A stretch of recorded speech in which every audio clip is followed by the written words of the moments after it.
Bonjour. Ceci est un message à 3 tueurs. Vous êtes content de vous? Vous jubilez? Vous avez réussi votre coup? Le monde entier parle de vous? Bullshit. Le monde entier parle pas de vous. Le monde entier parle de Charlie Hebdo. Il parle de Cabu, de Wolinski, de Sharps, de Tignos et des 8 autres victimes. Mais il ne parle pas de vous.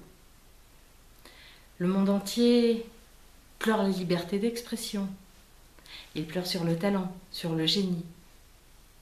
Mais il ne parle pas de vous. En fait, moi je vous hais pas, je vous plains. Je vous plains parce que vous êtes à côté de la plaque, vous avez tout foiré.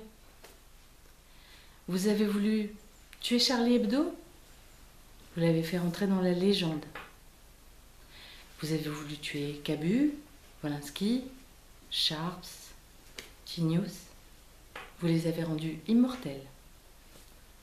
Vous les avez rendus immortels parce que les martyrs ne meurent jamais.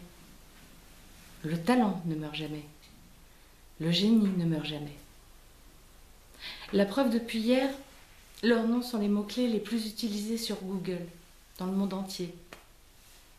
Vous les avez même fait peut-être connaître à des gens qui n'avaient jamais entendu parler d'eux. On se souviendra de leurs noms dans des siècles encore. Le vôtre sera oublié d'ici 2 semaines. D'ailleurs, je ne le connais même pas. Vous avez voulu venger votre prophète? Vous l'avez sali, vous l'avez traîné dans la boue, dans le sang, vous l'avez couvert d'opprobre. Vous avez craché sur la foi de millions de musulmans, la foi sincère et pacifique de millions de musulmans qui veulent juste vivre en paix et avec qui je veux vivre en paix. Vous avez fait d'eux des victimes collatérales. Vous n'êtes pas digne d'être musulman. Vous avez voulu installer la peur. Mais là encore, c'est loupé. Parce qu'on est plus nombreux que vous. On est plus nombreux que vous et on va choisir l'amour et l'espoir en lieu et place de la haine et de la violence. Et on va le faire chacun à notre façon.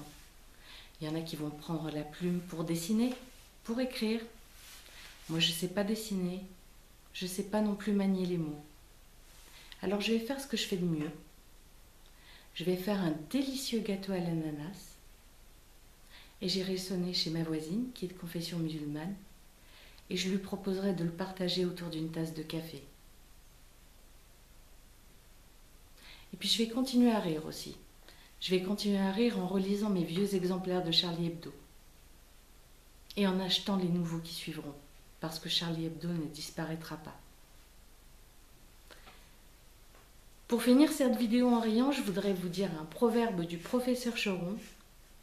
Un vieux pote de Cabu et de Wolinski, vous l'auriez détesté. Il était très politiquement incorrect, très irrévérencieux. Donc le proverbe c'est « Qui rentre dans un moulin pour se branler, ressort la bite enfarinée ». À bon entendeur.